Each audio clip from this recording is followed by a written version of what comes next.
So many thanks everyone for coming today. What we're really keen is for this to be a start of a broader conversation about how structural inequalities that are deeply woven into the fabric and institutions of society shape access to and experiences of food, including experiences of food aid. I'm Maddy. I'm co-chair of the Independent Food Aid Network, and I'm also a research fellow at the University of York. So we have Maria Marshall, who's project officer at IFAN, and Sabine Goodwin, who's coordinator of IFAN, holding the tech forward, and they've done a fantastic job so far. And we have some wonderful speakers, so I'll come to in a sec. Just on kind of the tech admin stuff. So you can ask questions throughout the webinar by using the Q&A function at the bottom of your screens.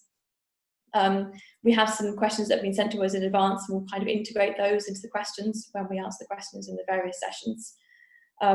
If you could use the chat function just for kind of tech issues, so we can keep the questions mainly in the Q&A bit. And the webinar will be recorded, so I hope that's all right. So we have 4 fantastic speakers. First of all, we have Dee Woods. So Dee is a cook, she's a community food educator, an urban agriculturalist, a broadcaster and a researcher with over 25 years experience of working in diverse communities. Dee is a visiting research associate at Coventry University, the Community Food Growers Network, co-founder of Granville Community Kitchen, and co-chair of IFAN's Board of Trustees. Welcome, Dee. And then we have Kim Mcintosh. So Kim is a senior policy and research officer at Child Poverty Action Group. She's previously worked at the Runnymede Trust and the National Council for Voluntary Organisations. Kim holds a master's degree in international migration and public policy from the London School of Economics and a degree in history from the University of Manchester. And she's written for The Guardian and been a commentator on Radio 4. And then we have Dave. So Dave is a lecturer. Dave Beck. Dave is a lecturer in social policy at the University of Salford. His work on food poverty examines how poverty, food banks, and other emergency food organisations shape society. He's also really involved with community networks and activism on poverty and food, including the steering group of the North Wales Food Poverty Alliance and IFAN. And last but by no means least, we have Suzanne Babb. So Suzanne is Director of US Programmes at Why Hunger, which is a US organisation, where she supports the capacity building of community-based food access organisations around the intersection of hunger, health and poverty, and facilitates dialogue around systemic inequities that cause hunger and poverty. She's a member of Black Urban Growers, an organisation of volunteers committed to building community support for urban and rural growers and nurturing collective Black leadership, and an urban farm, La Finca Dessa Urban Farm, a Black and Latina women-led farm in the South Box. So welcome to you, and thanks ever so much for joining us. Dee and Kim will speak first, kind of with short sessions, and then we'll follow up on what they've said, so you can type those questions in as they go. We'll then hear from Dave, and then straight after that we'll hear from Suzanne, hopefully leaving us with about 20 minutes for questions before we wrap up. Fantastic, so Dee, over to you. Thank you, Maddy. So I'll just get straight into it. Social inequity and state violence underlies our food crisis in the UK and is one that impacts Black and Asian women disproportionately. And as a Black woman myself, you know, and someone who's had to navigate this system, I ask myself, as someone who's othered and violently othered within systems of oppression that are deeply entrenched in our British institutions, you know, how do we unpack and dismantle these systems of patriarchy, ableism, ageism, classism, and racism? But so an intersectional approach. But I'm speaking literally today just on sort of that intersection of gender and race. So Black and Asian women look after others. We look after people in our communities, in our homes, in jobs. We are carers. We are the ones who look after children and elders and responsible for food in these situations. We are often working in low-paid jobs, part-time or zero-hour contracts, on benefits, or as volunteers with no income. Older Black women, Black and Asian women, are increasingly on their own with little or no family support or other support networks. And Black women particularly are single parents. And we are living in underserved areas with poor housing, overcrowded, with high rents, and with very little around us. So in terms of food system and access to food, there aren't the big supermarkets or shops. We often just have corner shops or nothing. And these are places that sell sometimes fresh food, but not always. Sometimes these are places that have highly processed non-foods, as I call them, because they're not nutritious. So we are overworked, stressed. We are carrying generational racialized trauma, and we are further traumatized from the continual state and societal violence on a daily basis.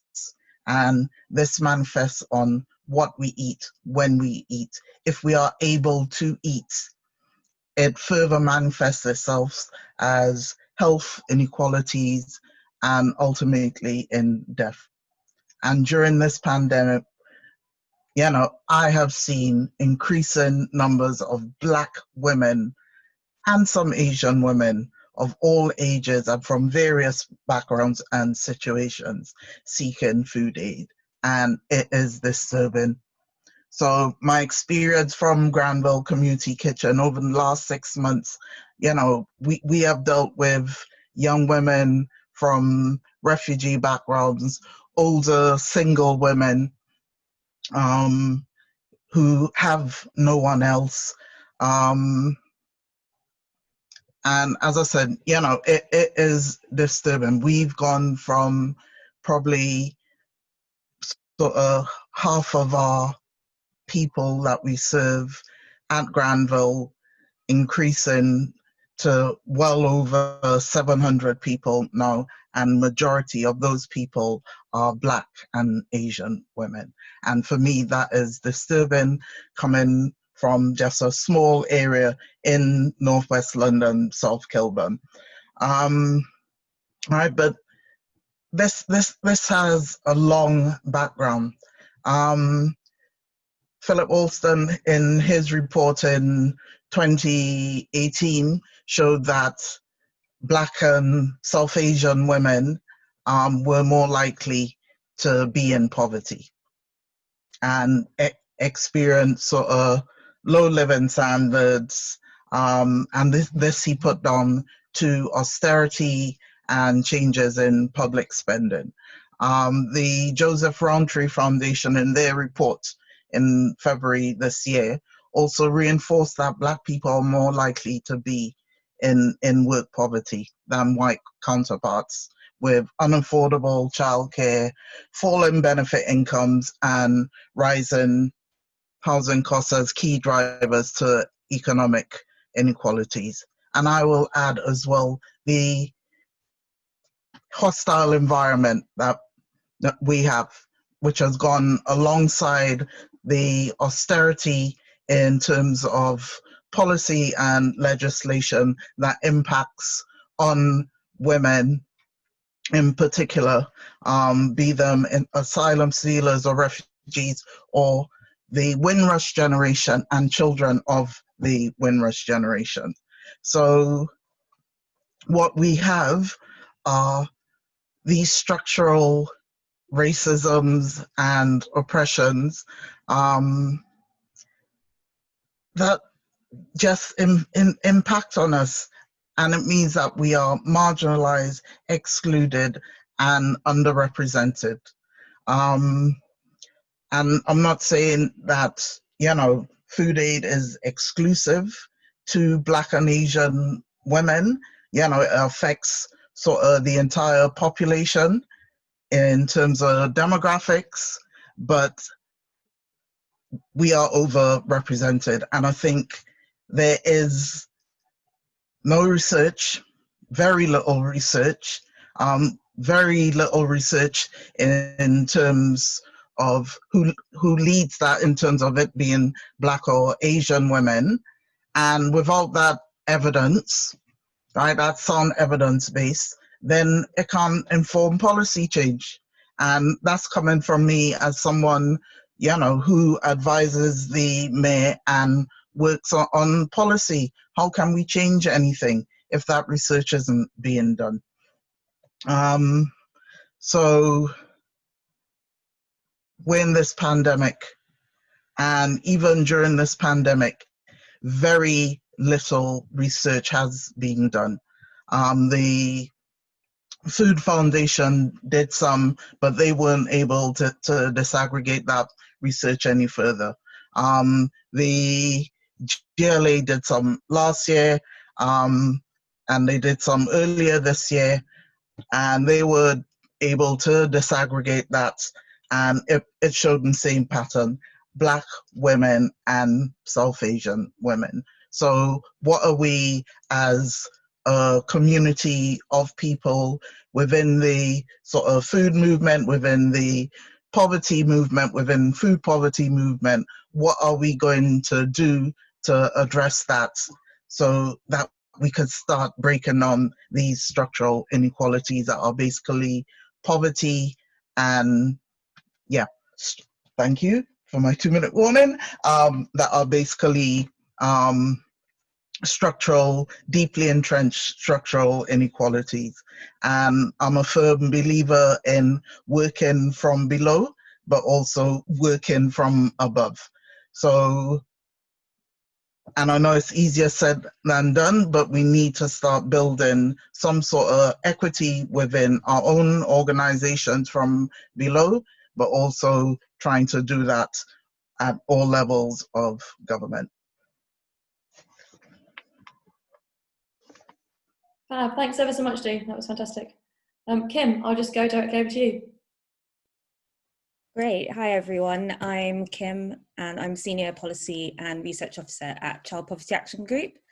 I'm a little bit new. I started during the lockdown, which isn't ideal for anyone, but I'm working on a new project called Ending the Need for Food Banks. It's a 2-year research project that's looking at emergency support and welfare assistance and kind of getting consensus around some longer term policy solutions for that. But today I'm going to be talking about no recourse to public funds and how that condition blocks people, not just with from the refugee community, but people who are under immigration control, who, as Dee has pointed out, are mostly Black and Asian women. And I'd also like to kind of just reiterate my support for everything that Dee outlined before. I worked on some of that research about Black and Asian women and austerity, and without being able to break data down by ethnic group and also in terms of income, it really limits the kind of policy work we can do. So I just completely agree with everything you've said there. But I'm going to be talking about no cost to public funds. So what is NRPF? Since 2012, the NRPF condition has been imposed on migrants who have been granted the legal right to live and work in the UK. So that means that a lot of people in this group are still required to pay taxes, but they're not permitted to access the social safety net, even though their taxes are being used to support and fund the social safety net. And this is a condition that is used mostly on migrants coming from outside the European Economic Area. So again, most of the people that are then impacted by it are from visible minority groups because they're coming from outside the EEA. And this includes people who arrive on spousal visas, people with limited leave to remain, people that come in on student visas, as well as people who are undocumented for one reason or another. So this means it's perfectly possible to be subject to a ban from accessing social security, but have leave to remain in the UK. And it also means that if you have unresolved immigration status due to an institutional mistake. So like Dee mentioned before, people from the Windrush generation who in 2018 were wrongly detained, deported, denied legal rights, evicted from their homes, and also had no access to the social safety net because they were then branded as having NRPF status. And what it also means is that children of people with this status are denied access to means tested free school meals. So it isn't just the adults, but it is also children as well. And a study that CPAG and UCL did last year found that some children who came from the most severely deprived families in the study had NRPF status. Oh, sorry, I just got distracted by the chat and I shouldn't do that. I answer after. Some people in this study who, the children that came from the most deprived families were families that had NRPF status. And as a result, it meant that some of these children weren't eating at all during the school day because they had no entitlement to FSM.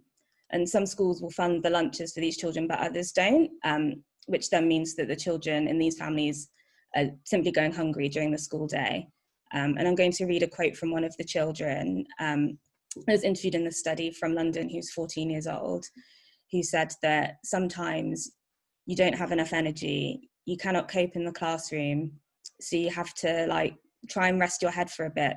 You just put your head on the table and then you end up falling asleep in the classroom and then you get into trouble for it. So this is the impact that we're having on children because of NRPF, but it also has an impact on people who are seeking asylum as well, who are banned from working, but also banned from accessing social security whilst they wait for their claim to be processed. So instead of having access to social security, people seeking asylum have to rely on the Home Office for housing and for financial support. But this equates to £5.39 a day. And that has to cover costs such as food, soap, phone credit, period products, bus travel to legal appointments, bus travel to medical appointments, everything, not accommodation. It has to cover everything else. So in 2002, asylum support was reduced to about 70% of mainstream benefits, and the right to work was removed that same year. And then financial support was reduced again even further. So it is about 50% of income support for people aged 25 and over. And Women for Refugee Women are charity that wrote a piece for a report I was editing actually in my last job. They worked with a lot of grassroots partners and spoke with 106 women across England and Wales who'd been made destitute because they had no access to statutory financial support or housing, but also didn't have the right to work.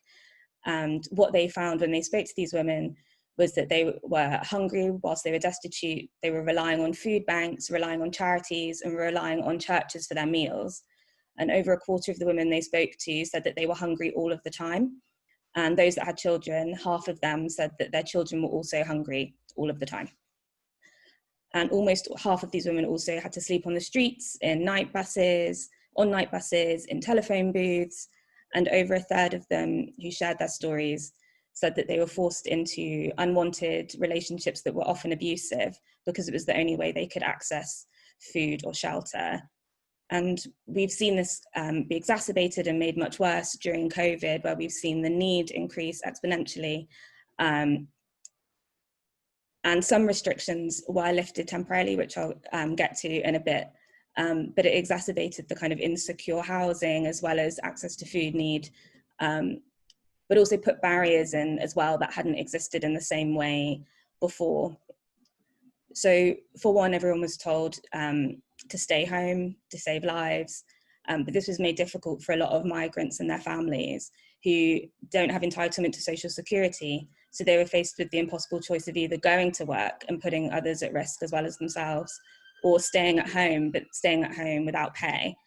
The government didn't put in any specific provisions for the 1.4 million people who are living at the moment in the UK with no recourse to public funds, unless they qualified for furlough or the self-employment scheme. But if you don't qualify for those, then there wasn't specific support for you unless you could access it through your local council, but there wasn't a programme put in place for that, which meant that there are a lot of key workers who we all depended on during the lockdown. And there might be another lockdown, so I guess the first lockdown, but they didn't then have access to social security in the way that the rest of us had. So, for example, a woman called Theo Manugarawa had been working in the NHS for 11 years and had been struggling before the coronavirus crisis had begun, but this was massively exacerbated during the peak of the lockdown. So she's 47 years old, she lives with her 2 daughters, but she has no recourse to public funds. So normally she would work overtime to make sure she had enough to cover rent and also to cover the needs of her children. But since the lockdown, she wasn't able to work those extra hours because there were no after-school clubs open, which meant that she told The Independent that it has become very hard. Once they take off my rent, I'm left with nothing at all. It has been difficult from the day they gave me that NRPF condition, but at least I could get extra shifts here and there to put food on the table for my children. And it also got a lot harder for asylum-seeking women as well. So women in the Women for Refugee Women network would ordinarily have relied on local groups to access food aid for them and their children, and would also get small hardship payments through charities, which have been a lifeline because a lot of these women didn't have bank accounts. But during the lockdown, they were unable to access quite a lot of that support because it had to close down. Charities had to try and figure out new ways of doing delivery quite quickly, which meant that some women really struggled and fell through the cracks. And one woman in their network, Sarah, had stayed in various places in London since her asylum claim was refused. But when they spoke to her in April, she had no money, no food, and nowhere to stay. The mosque where she'd been sleeping had asked her to leave due to concerns about the virus. So Women for Refugee Women eventually found her somewhere to stay. But it took a long time, and a lot of homelessness services were not able to offer support. But eventually the local authority were able to find a hotel room for her. But that was already after 3 nights spent sleeping outside on night buses and in the park. So we find that people who have NRPF status and also only have access to a low level of asylum support, only £5.39, means that it's left to local authorities and charities to support the most vulnerable people in Britain at the moment. The new research by Trussell Trust put out quite recently found that earlier in the year, only 7% of the people who needed to use the food banks in their network were born outside of the UK, but this has tripled to 18% in June and July. And this is bearing in mind that only 10% of the UK population is born outside of Europe. And they also found that 40% of those people who were born outside the UK, who accessed the food banks, lived in a household where no one was in receipt of benefit income, which obviously we can't be sure if that means that they have NRPF conditions, but it suggests that they might. But there has been some support for in relation to COVID for people who have NRPF status. So in June, the government allocated £63 million to local authorities to help people who are struggling to afford food and other essentials. And they made sure that there was scope within that, not necessarily explicitly, but that there was the scope to support people who had an NRPF condition. And they also extended free school meals to some children whose parents had an NRPF condition. But the issue is that these are temporary changes. So we don't know how long they'll stay in for.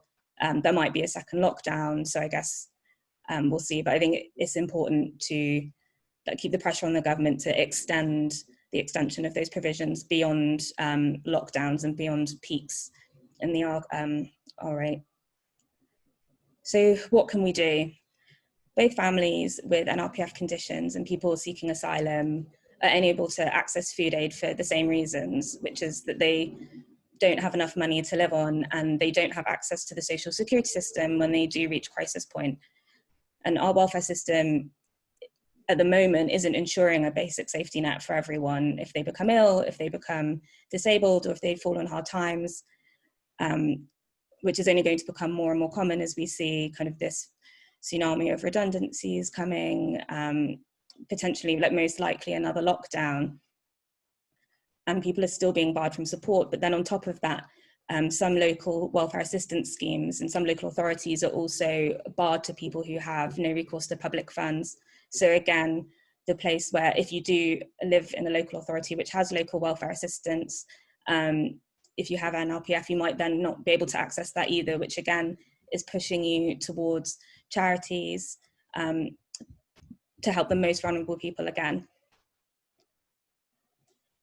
So solution-wise, I would say that local authorities should relax their criteria, especially during COVID, and support everyone, including people who have no recourse to public funds. But of course, that needs to be funded adequately by central government. Local authorities under extreme pressure financially, and 63 million isn't a huge amount of money. But if we're going to see the support needed for some of the most vulnerable people, and also people who've been working as key workers during the pandemic, who are then not able to access support when they need it, then this is what needs to happen. But we also really need to just see no recourse to public funds abolished entirely as a condition. COVID has shown us how much the mutuality of all of our health and well-being is bound up within the well-being of other people, and also shown us that anyone can hit crisis at any moment, and no one can predict what's going to happen next. And it's unfair to create a system in which we expect people to be able to anticipate their every need going forward in the future and offer them no support when they fall on hard times. So ultimately we need social security for all. I'm sure most of the people tuning in will agree. But until then, we're going to see the recurrence of these issues, the most vulnerable people being pushed to the margins further and further, unless something changes. Fantastic, thanks ever so much, Kim. We'll just do, thank you so much to you both, that was really, really interesting. We've got a few questions for Dee and Kim, Dave and Suzanne, you're welcome to come in, but these are just sort of arisen from their talks. So from Nadine, she says, are you finding more diaspora families who are also responsible for financially supporting families overseas increasing in accessing food aid? So are you finding, sorry, who wants to answer that? I haven't seen that happening on the ground or heard of that from sort of other people that I'm networked with, but it probably is happening.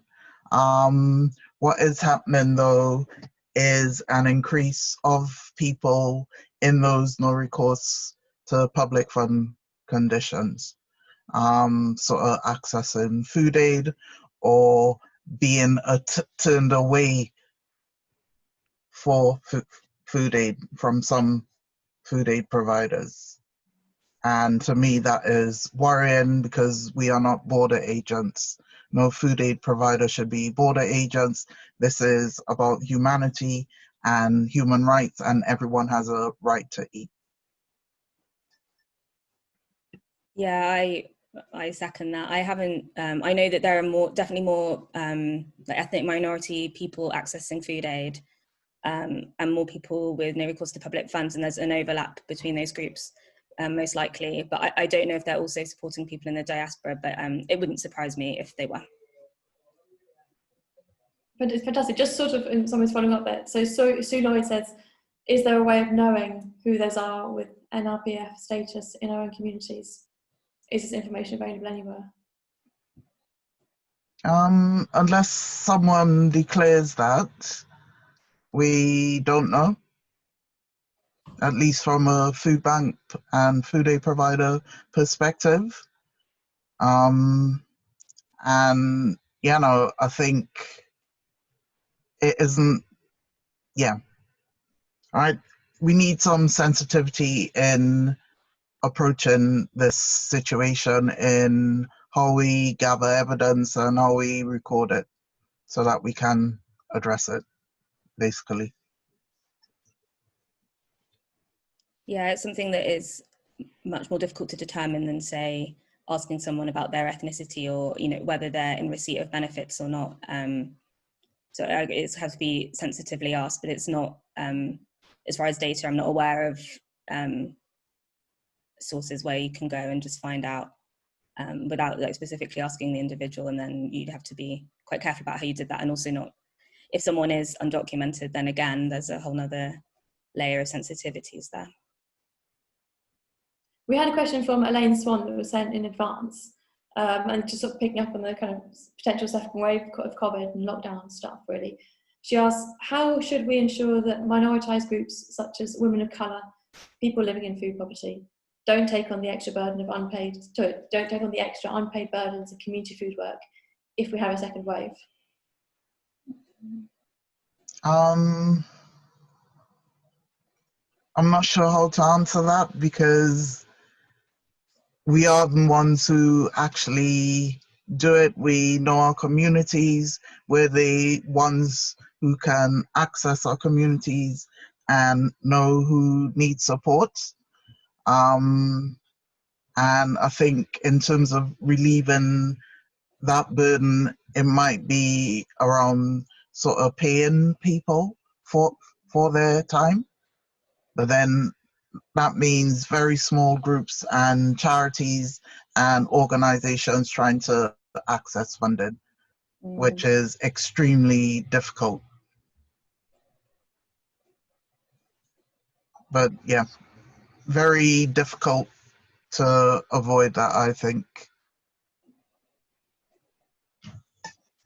Yeah, I think there's a question of, which I don't think will be solved, probably not before the next lockdown, but I think for all kind of charitable organizations, on how you manage those relationships and kind of do them in the most ethical way.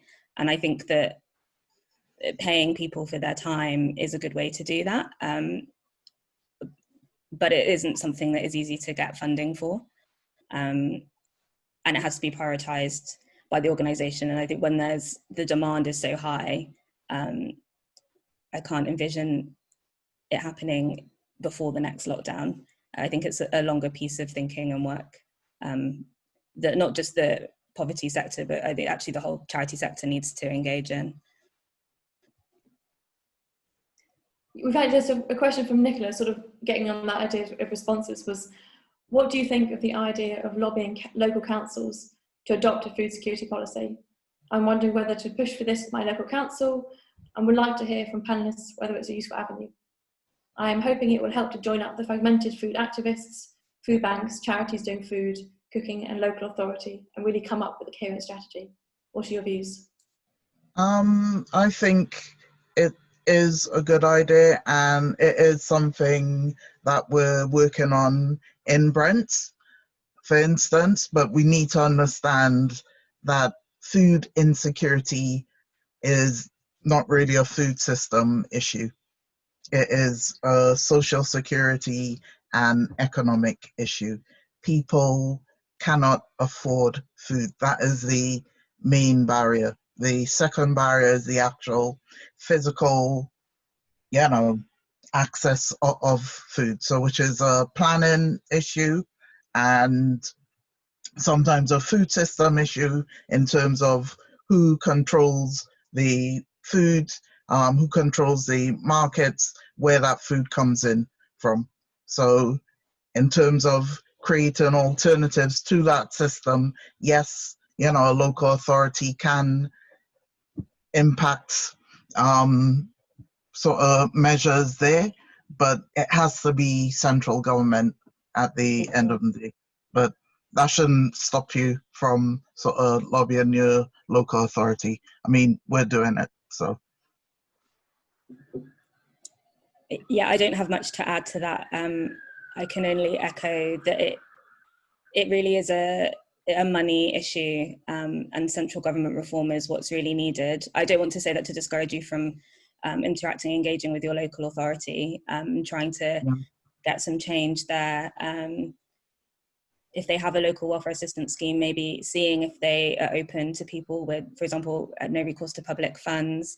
But councils need more funding from central government so that they can build emergency support locally. And then we also need to see reform from central government in terms of our social security system more widely, as well as an end to the hostile environment. But that's obviously a lot of things. So starting with your local authority makes sense, but it won't solve the underlying structural issue.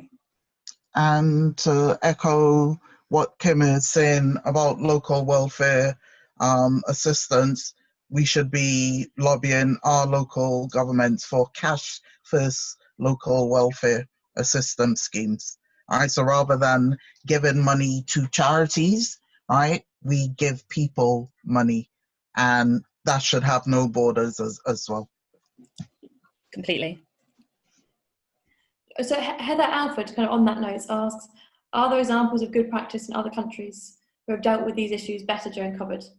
Suzanne might touch upon this, but Dee and Kim, have you got any examples or ideas?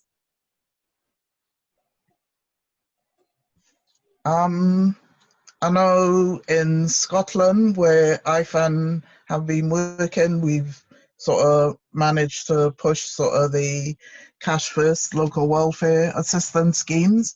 And I know some local authorities in England are doing that now. In terms of other countries, I really don't know, because haven't had the headspace to look at anything else, but it is something that I will be looking at, and in particular with other activists, researchers in other countries who are working on the ground. Yeah, I know Wales as well is a bit ahead of England, and has seen some success with campaigning during COVID to get the Welsh government to relax some of the criteria for accessing emergency support, as well as offering a bit more money for it as well. I don't know in detail, but I know that Canada and New Zealand have a system, but I couldn't speak too much to it because I haven't properly researched it yet, so I wouldn't want to give false information, but I know they have systems in place that may or may not be better than what we have. Fantastic. Well, thanks so much to you both. I think we'll go on now, if he's ready, to Dave. And then we can come back at the end for more questions. So do keep sticking questions in the Q&A, because we can pick them all up at the end if anything's not been answered. Okay, yeah. Over to you, Dave. And Maria, you have the slides. Yeah, has somebody got my PowerPoint? I can't control the screen. There we go. Fantastic. And also, do I need to ask you to move it on? Or can I do that? No, I can't move it on. Yeah, just let me know when you want me to change the slide. Yeah, no problem. So really, I'm an academic, and obviously following, Dee and Kim, who work very closely with the community and also in making policy, may make my speech my talk I'm going to give a little bit less powerful than what they've just done. But however, I'll give it a go. So what I wanted to look at really was the impact that class has on how we understand who is really deservedness, people's deservedness of receiving food aid, and kind of how class really filters through to how we as a community understand this deservedness as well. But firstly, class in the UK, it can be quite a confusing subject. But if you're like me, you kind of generally know which class you belong to. So I think in that sense, class can be quite a subjective topic to discuss. But in the past, we have had more objective ways of understanding class. And really what I want to do is try and briefly discuss this link between our understanding of class and food poverty. Can we move on, please? Thank you. So we've got this idea of class, but what does that kind of mean for our contemporary society? Who are the working class? Who are the middle class? Do these names kind of still exist? And who are those who kind of lord above us if this idea of class does exist? Now, class can be quite an outdated kind of concept, given globalization really, and how we can all interact with the same sorts of things. So we all have access to Sky Digital, we all have access to Facebook, we all have access to these same shared platforms, unless it's going on holiday to Perugia or struggling to pay your fees for your nannies. But we all do have the ability to kind of drink a little bit of fizz every now and again. So really, we can enter and we can touch on different classes. So what I wanted to do was take a kind of a Bourdieusian approach to class and understand how class can be given to you, but also you can be informed about your class. And what Bourdieu argued was that class really can involve these three intersecting types of capital, where you've got cultural capital, which is your understanding of music, your taste in music, your leisure activities. Perhaps if you get the chance to go away to Perugia on holiday and hide it, you know, or our social capital. This also includes our contacts, but also it's also kind of bound up with not really what we know all the time, but also who we know. But I think more recently, this kind of capital also includes who knows us as well. Now, these two capitals, they are influenced by, and they also contribute to the final capital, which is Bourdieu's economic capital. Now, this is a calculation of your cultural capital and your social capital. You know, do you own your own home? Do you have any assets? What are your earnings? So what we can see is that any increase in the first two types of capital, cultural and social, these generally work to increase your economic capital as well. And as they increase, you know, the others increase as well. So it becomes a cyclical thing. Now, the survey here on the slide on the left, and I've completed this survey many times. You can find it on the BBC website. Now, I completed this as a PhD student, and each time I got the same answer, that I was part of the emergent service class, the emergent service workers. And I definitely agreed. You know, this I'm going to come in to talk about them individually in a minute. But I did the same survey again yesterday when I was putting these slides together, and you know, I still am in this emergent service class, and I'm very happy with that because it's my subjective feeling is this is definitely the class that I belong to. But you know, I don't want to digress. But what I am concerned with really is in terms of food poverty for these bottom three groups here: the traditional working class, the emergent service workers, and the precariat. Now, we know that these groups are ones that tend to struggle. So we have the traditional working class. This is like a large community, which has been pulled apart really by welfare reform and neoliberalism. Perhaps they may own their own home, but this is potentially a terraced house in an industrial town, for example, like where I live in Bolton. Then we've got the emergent service workers. As I explained, these are people like myself. Anyone perhaps maybe in a permanent contract, they may be holding down a good career, but without the expected benefits of being a homeowner. People like me who are trapped in generation rent. My rent is £870 a month for a 4-bedroom house in Bolton. I can't save up for a deposit to buy a house, so I'm stuck in this rent trap, and I'll probably be an emergent service worker until my kids leave home and my money becomes my own. Now, that's us. We are still this precarious group. Any slight slip, you know, September, the cost of uniforms or car repairs, we can be down to our very last tenner. I'm not joking. I checked my bank this morning, and that's where I am. I've got a tenner left till the end of the month. So you can see how some people still fit into this emergent service class worker, even though they are doing what the government says, and they're being very meritocratic, and they're still trying to build their way up. It still doesn't work. Then we've got the precariat group. Now, these are the group that suffer the most. They're not the lazy lumpen proletariat as Marx and Engels described, nor are they, you know, the derided underclass, which was described by Charles Murray and other new right thinkers of the 80s. What for me, really, this group are, you know, they are the ones who are most extensively and structurally as well marginalised by neoliberal policies. Those stuck on 0 hours contracts, gig workers, delivery drivers, workers who move between one care home call and another, and they're not paid for the travel in between. These people are the ones who I'm going to really be focusing on. If you just move on to the next slide for me, please.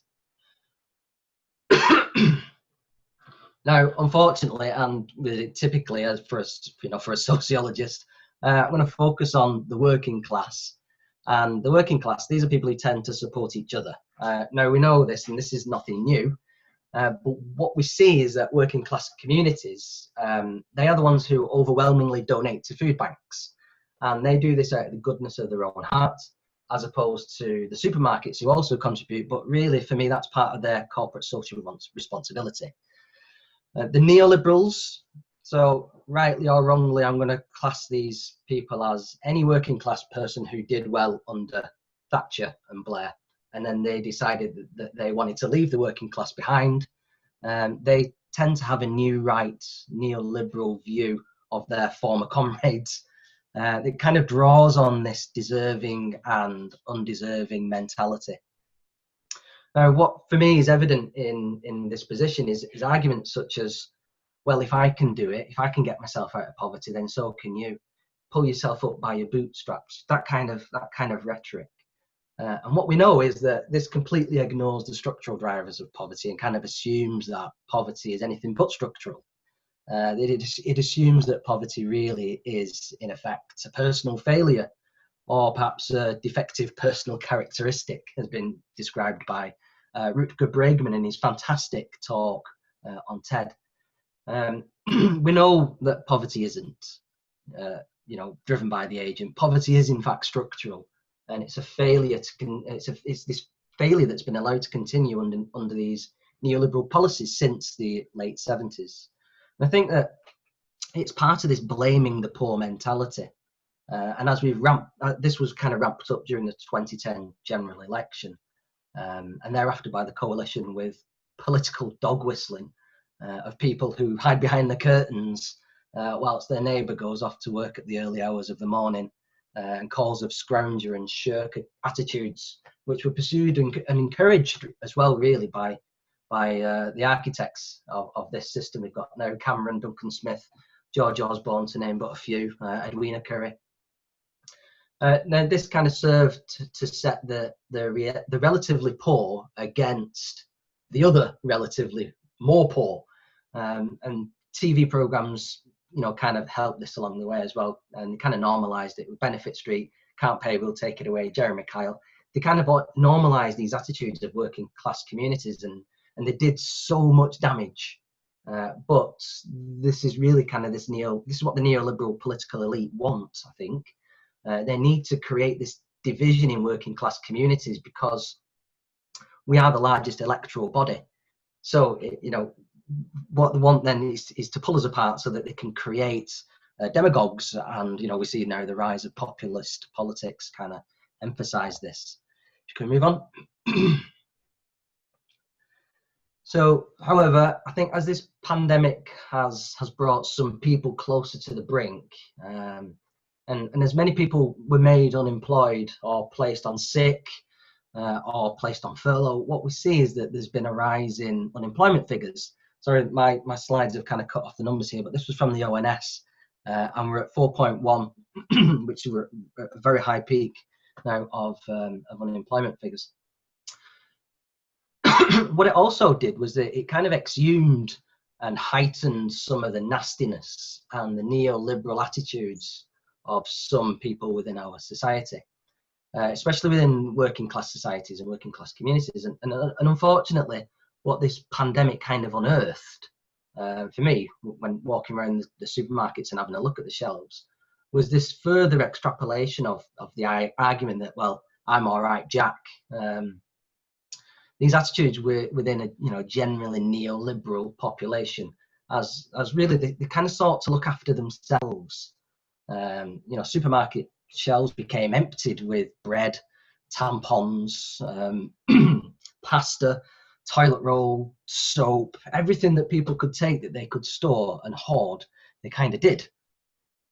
And though it was really conducted by people with higher purchasing powers who were able to do this, and really what they were thinking was, well, bollocks to everybody else. As long as I've got my stuff that I need to make sure that I'm all right, then, fine. And really that is this kind of neoliberal attitude that's been creeping in as society has been pulled apart, especially working class societies. And I think as we're going back into potentially another lockdown situation, we're finding that people are going to start doing this again. I had a look the other day on Tesco and Asda websites, and their slots are filled up already for home deliveries. And this wasn't the case 2 weeks ago. So people are starting to take that mentality again, I think. Now we've got a conservative liberal government, and what they've done is they didn't want to place these restrictions on us. They didn't want to say you can only buy 2 bags of pasta, you can only buy 3 packets of toilet roll. They left that decision up to the supermarket. But again, what we see from working class communities is that those people who were able to take advantage could do. So if you had a car, then it was easier for you to go from Tesco to Asda to Aldi. Whereas if you didn't have that sort of transport, it was a lot more difficult for you to access those stuff. So this really is kind of an example of how neoliberalism it seeks to divide the haves and have-nots, and more so the haves and the have-yachts, I think, as they bugger off to Perugia for a hidden holiday. But unfortunately, this time, those people who have not, I think within this pandemic, they're going to be paying for this situation, possibly with their lives, as people in these communities really struggle. Okay, thank you very much for that. Fantastic. That was super, really interesting. Thank you ever so much.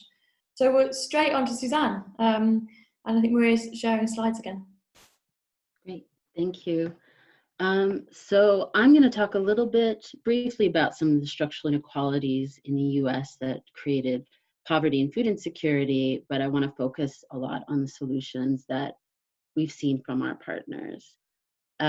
So as Maddy said, I work at Why Hunger, which is a grassroots support organization that provides resources for grassroots movements who are creating community solutions to end hunger and advance the human right to nutritious food.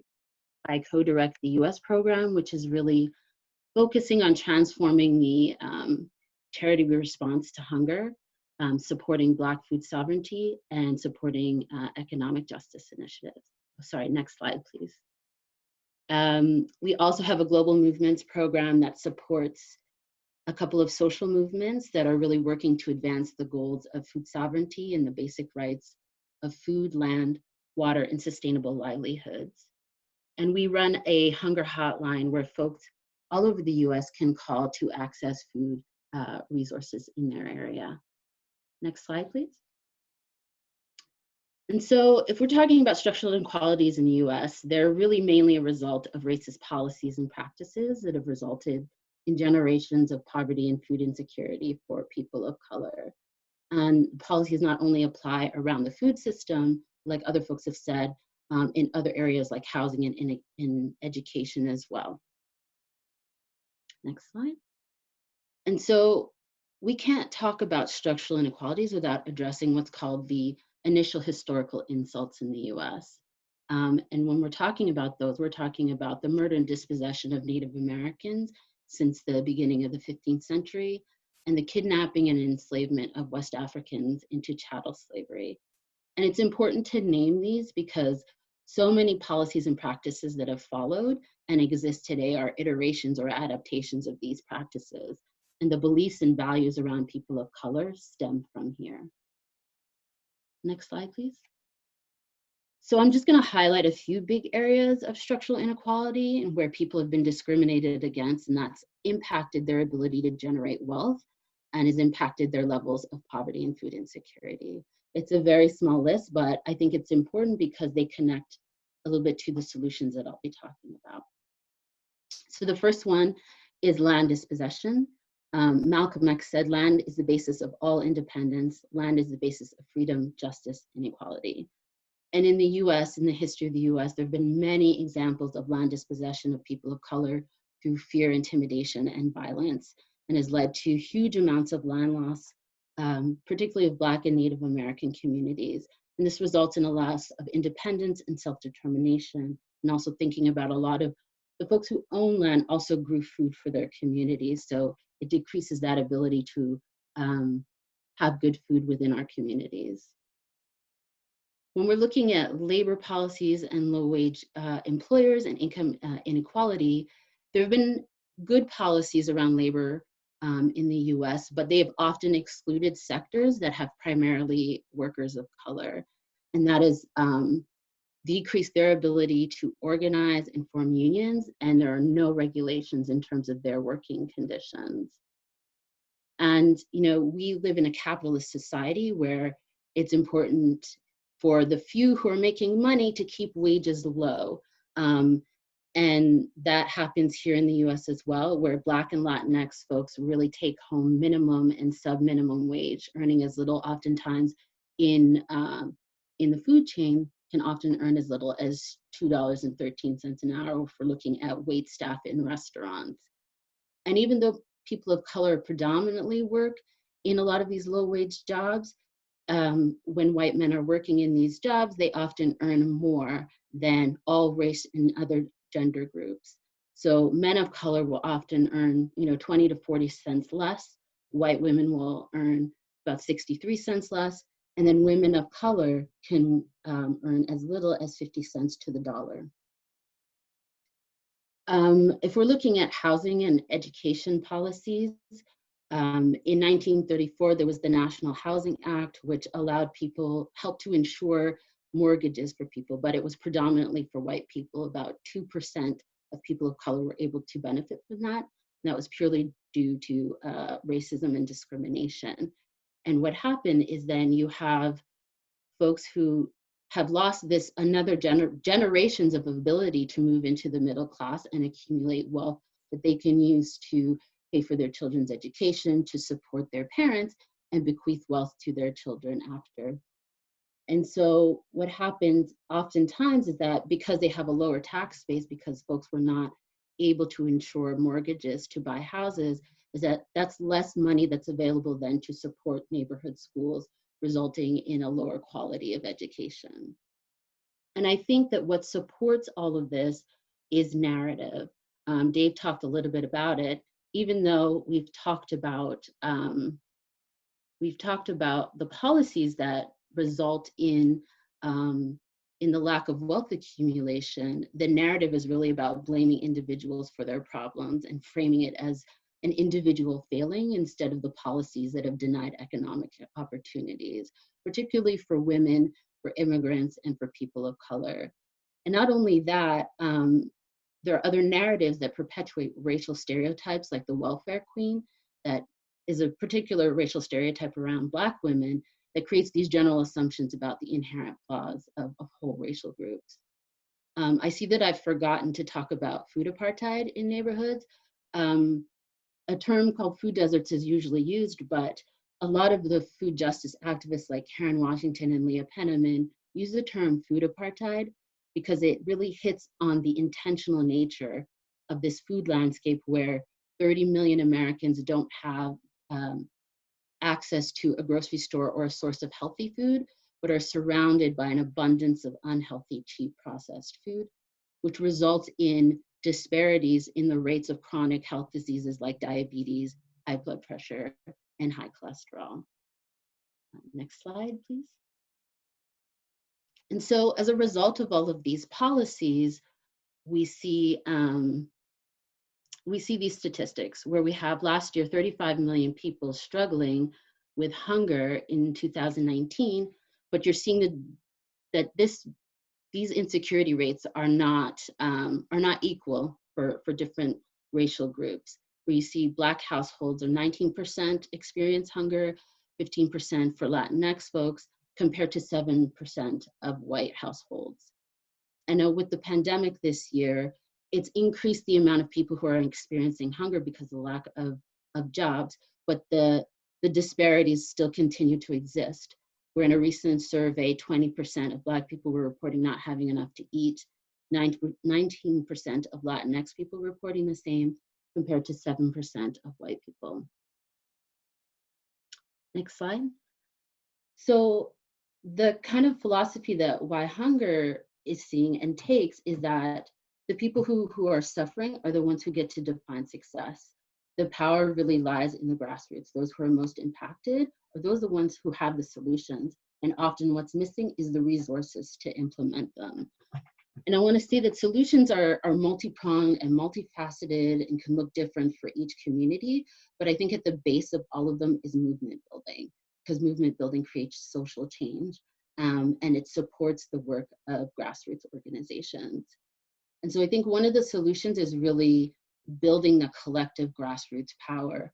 A lot of folks who are most impacted by hunger and food insecurity don't have the economic power, don't have the positional power, but they have the power of the collective of all the people who have been impacted. And so building collective grassroots power is really about uniting communities and organizations around similar struggles and issues, but also connecting around solutions that's based in shared values, shared vision, and a shared analysis and understanding of how disparities in poverty and food insecurity were created. So I've listed a couple examples, and we don't have necessarily social movements in the US, but what we're seeing a lot of is alliances and networks and coalition building. And so a few examples is the National Black Food and Justice Alliance, which is a member organization-based alliance working on achieving Black food sovereignty, building self-determining food economies, and acquiring land and stewarding that land for Black communities. We also have the HEAL Alliance, which is organizing and driving campaigns that advocate for policies that address the inequalities of our health, environment, agriculture, and labor sectors as they relate to food.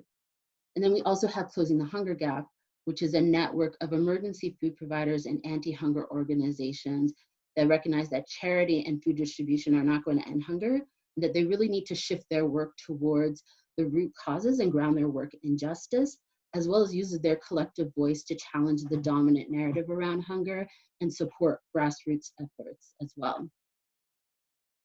Another solution is really looking at alternative economic systems and models. So building of infrastructure and institutions and economies that are based on the vision of the world that we do want to see. This is based in different values that are different from our current economic system. So one of the groups that are working around this is the US Federation of Workers Cooperatives, who are supporting 200 businesses and organizational co-ops that are led by immigrants, women, and people of color. And this represents about 6,000 workers. And their goal is really advancing an agenda for economic justice that's rooted in community-based shared ownership. Cooperation Jackson is a city-based organization whose vision is about building a solidarity economy in Jackson, Mississippi, that's anchored by a network of cooperatives. And right now they have created local worker cooperatives, such as an urban farming cooperative, a lawn care cooperative, and a small-scale manufacturing cooperative, which is actually producing masks for people right now. And they also own a land trust, which stewards about 40 properties, including 3 commercial lots and a shopping mall. And they also operate a training center that helps to incubate cooperatives and provides education and training. And all of this can't be done without leadership development, and not necessarily the more traditional nonprofit model of leadership development, but leadership development for organizing, developing practical and technical skills to create many leaders within a movement. And an example of that is the Food Chain Workers Alliance, which is a 31-member organization in the US and Canada that represents 375,000 workers, from farm workers to food retail workers. And their leadership development training really focuses on building organizing skills, coalition building, developing messages, and campaign strategy development.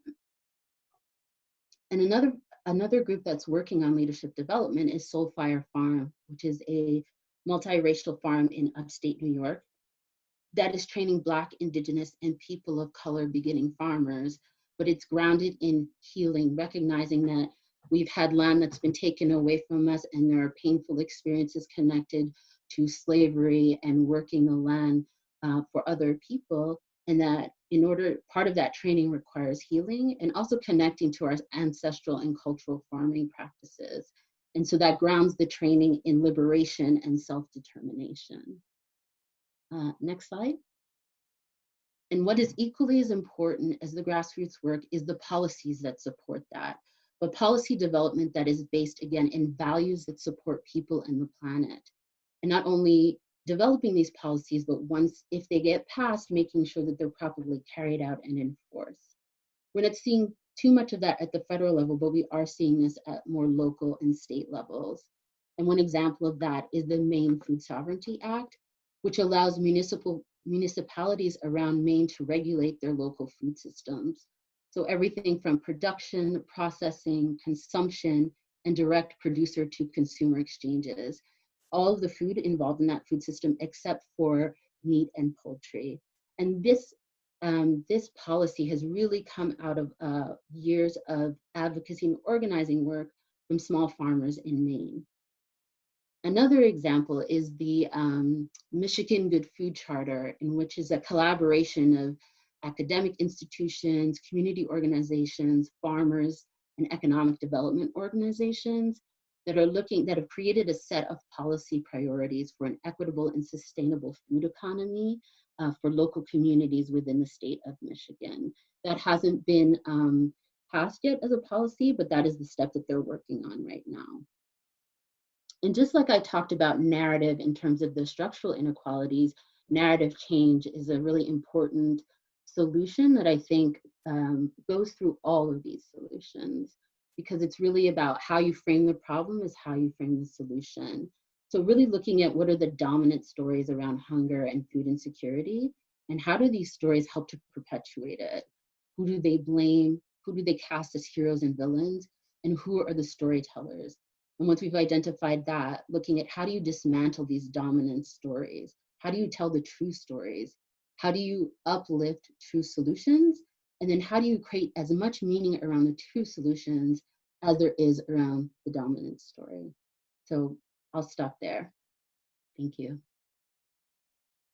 Fantastic, thank you ever so much. That was really, really interesting. Great to think a bit more about solutions. Actually, there's quite a lot of questions on solutions, so we might pick that up a bit.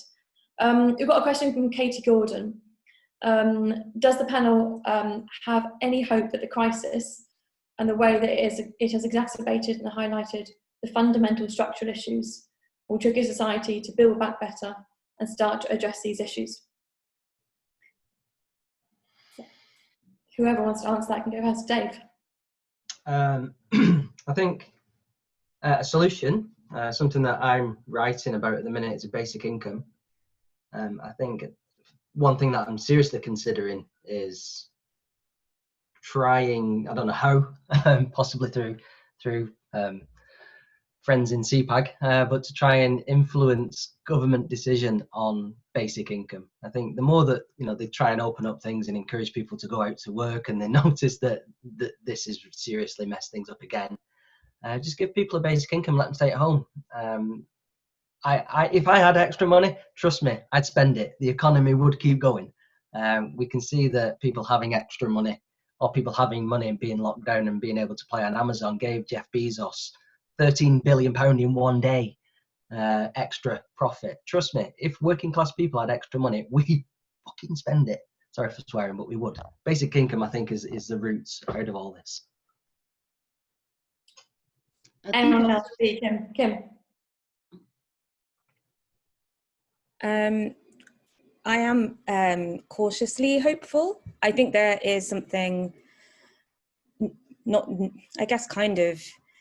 I don't really know how to frame this, but basically the fact that we've had people who wouldn't normally engage with the social security system, and as David said in his presentation, people accessing food aid that never would have assumed that this would ever be something that they'd have to engage with. People like being self-employed and then suddenly overnight their business is gone. I think there is potentially scope for trying to then bring those people in to campaign for change, maybe a building of empathy because they now have had that experience themselves, but it's also not something that we can guarantee. I think it depends how long the crisis goes on for. But I think we have to try and take the opportunity to make that argument, hoping that it will resonate with more people. And I think that the British public is capable of compassion. We've seen it before. I worked on the Windrush scandal, and I never thought that was a group of people we'd be able to build compassion for in Britain as it stands today. So I am hopeful, but just cautiously so, because people are fickle and people do forget. But I think this is a crisis that's going to last a long time. So I think it will be harder to have amnesia about what's happened. And yeah, hark back for a past that didn't really work for a lot of people. Yeah, I'm hopeful, but not about building back better. I think this is an opportunity to dismantle things and to create the systems and ways of working and living with each other differently. And I think with the momentum from Black Lives Matter and sort of the work that is happening in communities of color, and particularly by Black and Asian women, things are shaping up differently from the ground. And we do take a lot of inspiration from some of these US actions and models, and particularly Leah Penniman, and a lot of people who we have met and we are working with. So things are going to change. For me, this is Control Alt Delete. Let's start again. Yeah, I'm also cautiously hopeful, but recognizing that as much as there's been an amplification of how things have not been working and a need to shift these models, there's also been a lot of support for the institutionalization of food banking here as an immediate response. And so I think it's really a battle around the long-term solutions. And again, I agree with how long this goes. And how this impacts folks. It can go either way. People really just wanting to return to their simple luxuries, but also other folks who are being like, no, we need something new. This has never worked. We need to find alternatives. Fantastic, thank you. Andy asks, he says, thanks for your excellent talks. I would second that. Can speakers comment where they see the opportunities and limits to similar collective grassroots organising in the UK?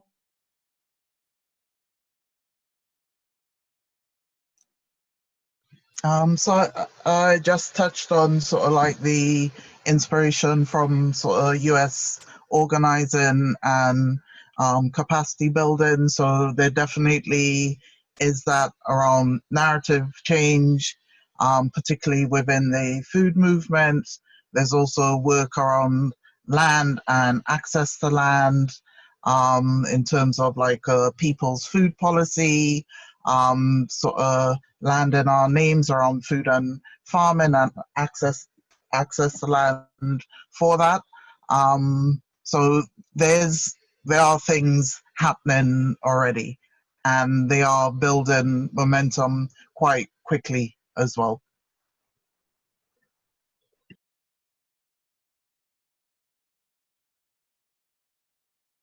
Kim or Dave, do you want to add anything to that? We've got a question here that it might take us in a slightly different direction, but we can come back to some of these ideas. But I want to pick up it. It was sent in beforehand. It's sent in by Catherine McRae, and she asks, are structural inequalities also embedded in food aid provision?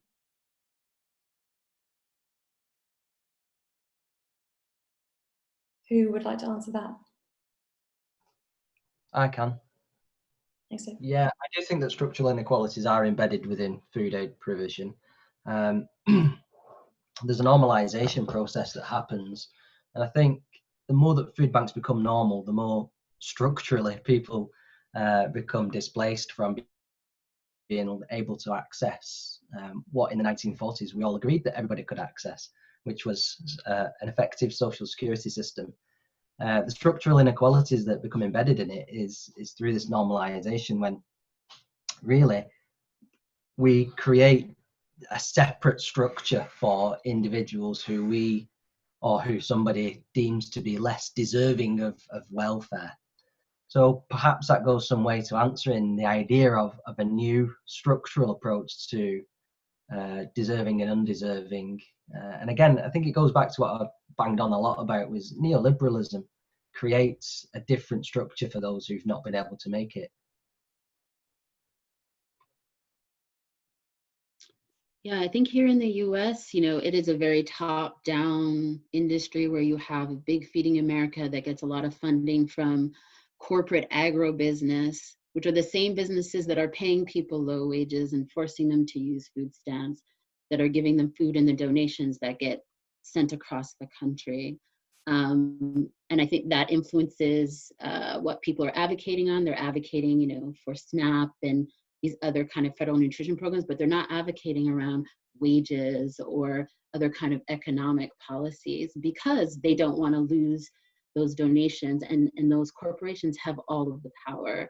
And also within organizations, a lot of times you see there's a racial divide in terms of people at the executive and the programmatic level are white, and then folks in operations tend to be people of color. So I think a lot of times food banks operate very much like corporations. Dee and Kim, do you want to add anything to that? I think in the UK there are some differences, and I think it depends on the type of food aid project. So I think for a lot of independents who are completely grounded within their communities and operates slightly differently, you know, you're not going to get that sort of power thing. You're not going to get that sort of racial divide.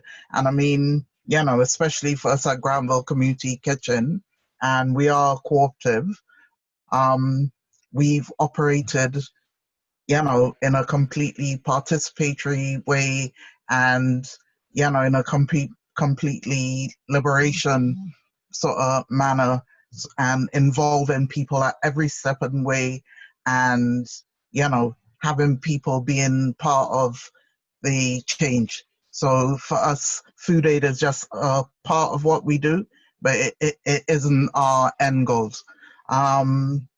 I think what we are fighting against are those corporations and the supermarkets and the institutionalization that is beginning to happen. And the only way that could change is for us as food aid providers to say, well, we don't want that. We need to be working differently. We want to work as communities with farmers. We want to become cooperatives and, you know, be food buying cooperatives or something. But we need to start thinking differently and saying, no, we're not going to accept that. We're not going to do this anymore, because we are people who are all deserving of dignity and the right to eat good food and not leftover food. Yeah, I guess I would echo what's been said, and I guess also add two things. So one is that I think like the charity sector generally in the UK, particularly really large ones, do have that division that Suzanne talked about in terms of operations mostly being where people of colour are, and then senior management mostly being white, middle class people. So that definitely does it, but it is more of a, when it's not as much of a community grown, anchored in community organisation, but for like big, large organisations, they do tend to reflect that. The other point was that I think there is a risk that we are moving towards what Suzanne was talking about here, where if we could see, we don't want to end up replicating a kind of food stamp cycle, where you've got families then being given money that is then mostly benefiting, say, Walmart and very, very large supermarkets. And so I think we do have a lot of work to do, because there's a tension between obviously people's immediate needs right now where they need help. And so of course we're going to help them with their immediate needs, and whether that's food aid or phone credit or electricity. But then we don't want to let the government off the hook, because ultimately people should be paid enough money. And if work doesn't pay, then Social Security should be topping that up. But I mean, work should pay, but that's another conversation. But people should have enough money to be able to live, and should be able to buy the food that they want from wherever they want, and be able to top up their phone, etc. And so I think there will always be a tension between those immediate needs and making sure that we're keeping continuous pressure on government to make sure that they know that it's their responsibility to make sure that people can do that and live well. And that's just a battle that we'll have ongoing over the next couple of years, definitely. Thanks, Jewel. We've probably got time for just a couple more questions before we have to wrap up. There's one here from Rajesh, and he asks, as UK-wide networks and organisations, what more can be done in the UK to engage ordinary people in the amazing advocacy work going on? This is the missing link to creating structural policy change, widespread public engagement. We're at a crucial point when the tide of public opinion could change in favour of those in need, which paves the way for more public awareness campaigning for change. Through food bank voluntary sector networks, we potentially have access to a large group of disaffected people who could potentially raise their voice for structural reform, but some initial movement building will surely be necessary. How would you approach that? How would you answer, Rajesh? Thank you, Rajesh, for that question. And as someone who's been involved in sort of different movements, movement building is not easy, and especially to bring the general public along. But I think narrative change and storytelling is a big part of that. That and participation. It can't be us and them. It needs to be, entire, population, society movement. Yeah, and there isn't any magic formula. And I would think that this crisis is a catalyst as well for that change and for that movement building. So if people can't see what is wrong right now, they will never see it. Can I just add, also building things from the ground up, I think is important. So having people who have experienced the issue that you're trying to solve, experts by experience, it's not just something that should be just dropped in, just tokenistically. I think actually really using their words and listening to them and helping them structure and helping them to be involved fully in shaping policy and implementing policy is also something that will help to change the narrative a little bit more. So if you've got people who've experienced food poverty, have them involved. Ask them what level, what will work to resolve the problem. Because these are people who know, these people from the community are the people who know what the answer is.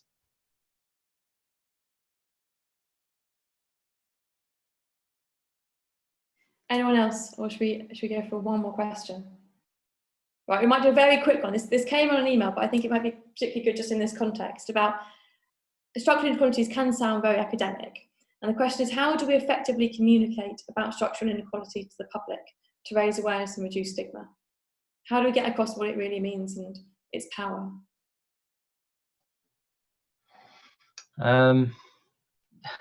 Talking to people. So most of my talks, for everybody who's on this panel know about my talks that I give, it's usually I introduce people to Lee, and Lee was probably one of my star interviewees in my research. Trying to understand the structural inequalities of why this individual was at the food bank. He'd spent his money, had been, he didn't have a job. The money that he did have was spent on on his bills and stuff. And I thought, oh, great, structural reason why this guy's at the food bank. And then he said, I spent the rest of it on smack. And like, a minute, is there an agency-driven reason why you're using the food bank? But it turns out that this guy was a heroin user because he'd been sexually abused as a child 30 years ago, and he'd not been able to work through that problem because the policies, the healthcare system completely let him down, the police completely let him down, the judiciary completely let him down, his family had let him down. There was a massive structural reasons why this poor guy, 35 years later, was using a food bank, and it was to do with his heroin use. But when people see him in the food bank, he's there because he's a smackhead. He wasn't there because he'd been sexually abused as a child. And that, trying to change that structural narrative all the way along, and what people see really, really will go to some way. And I do use Lee in most of my talks just to try and get this message out there.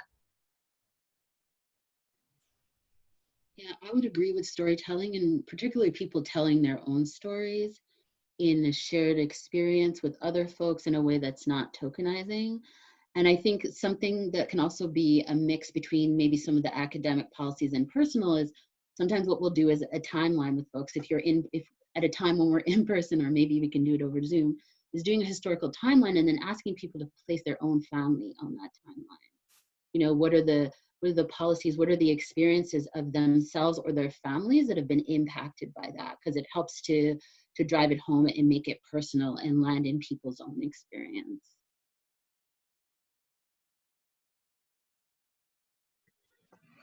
I think we just need to get on with it. The UK is, or I should say Britain, Wales, rather than UK, because there are issues around using UK.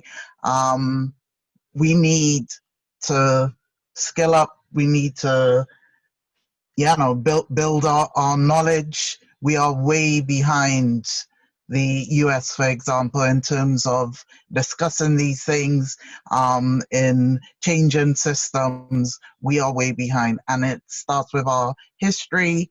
It starts with us addressing things that we don't want to talk about, like racism and race, and we just need to be doing it.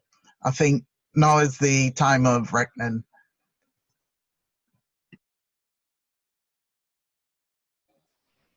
Kim, do you want to have the final word? Oof, a lot of pressure.